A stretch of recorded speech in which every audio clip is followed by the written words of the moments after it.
आंध्र प्रदेश के तिरुपति बालाजी मंदिर में 8 जनवरी की रात मची भगदड़ में 6 श्रद्धालुओं की मौत हो गई। कम से कम 25 घायल हैं, उनका इलाज चल रहा है। आंध्र प्रदेश के मुख्यमंत्री चंद्रबाबू नायडू घायलों से मिलने अस्पताल पहुंचे।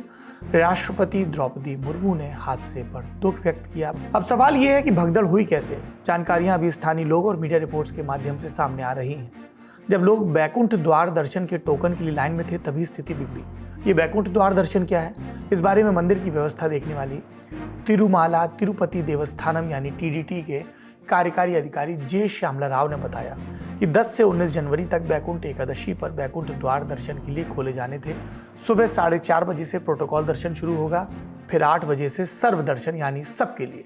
इसी के लिए लोग टोकन के लिए पंक्ति में खड़े थे। इन 10 दिनों में करीब 7 लाख भक्तों के आने की संभावना जताई गई थी।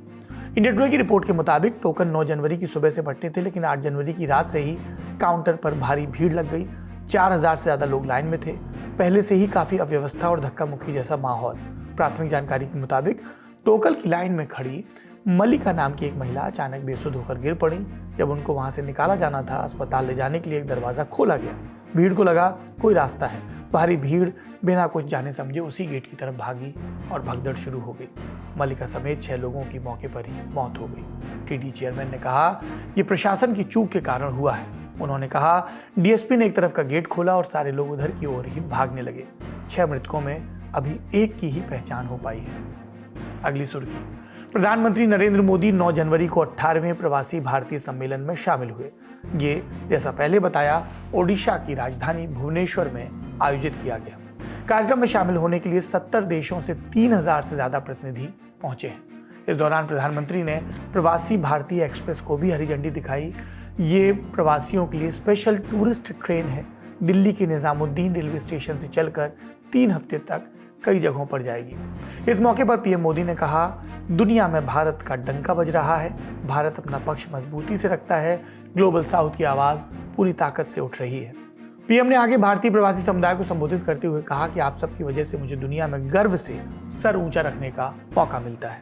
आपकी वजह से मुझे दुनिया में गर्व से सिर ऊंचा रखने का मौका मिलता है। बीते 10 वर्षों में मेरी दुनिया के अनेक लीडर से मुलाकात हुई है। दुनिया का हर लीडर अपने देश के भारतीय डायस्पोरा की, आप सभी की बहुत प्रशंसा करता है। इसका एक बड़ा रीजन वो सोशल वैल्यूज है जो आप सभी वहां की सोसाइटी में ऐड करते हैं। प्रधानमंत्री ने प्रवासियों से 3 अपील भी की। पहली, जिस देश में आप रहते हैं वहां के लोगों को भारतीय इतिहास के बारे में बताएं। दूसरी, मेड इन इंडिया सामान खरीदें, भारत के लोकल को ग्लोबल बनाने में योगदान दें। और तीसरी, आप जिस देश में हो वहां अपनी मां के नाम का एक पौधा जरूर लगाएं। इसके अलावा एक अन्य मंच पर प्रधानमंत्री ने जीनोम इंडिया प्रोजेक्ट को लेकर भी देश को संबोधित किया। मुझे बताया गया है कि इस प्रोजेक्ट की मदद से हम देश में एक डाइवर्स जेनेटिक रिसोर्स बनाने में सफल हुए हैं।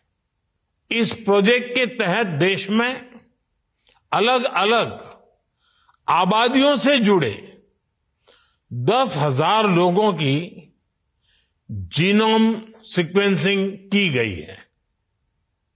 अब ये डेटा हमारे वैज्ञानिकों को, रिसर्चर्स को उपलब्ध होने जा रहा है। इससे हमारे स्कॉलर्स को, हमारे साइंटिस्ट को भारत का जेनेटिक लैंडस्केप समझने में बहुत बड़ी मदद मिलेगी। जीनोम इंडिया प्रोजेक्ट एक रिसर्च इनिशिएटिव है। मकसद देश के लोगों की जीनोम सीक्वेंसिंग करके बीमारियों के बारे में रिसर्च करना। इससे क्या होगा, भारतीय लोगों में जेनेटिक्स के आधार पर जो बीमारियां हो रही हैं उन पर विस्तार से जानकारी हासिल होगी और तब इनके सटीक इलाज के लिए रिसर्च और फिर आगे चलकर सुविधाएं तैयार होंगी।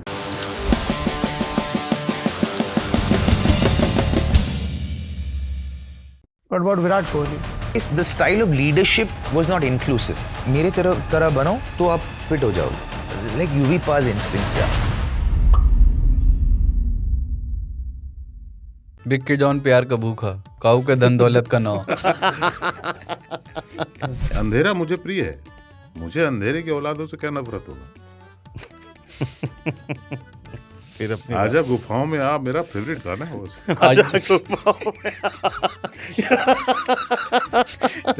अभी ना एक AI से बनेगा ताऊ जो एक अंधेरी गुफा के सामने खड़े हुए हैं और बोल रहे हैं आइए.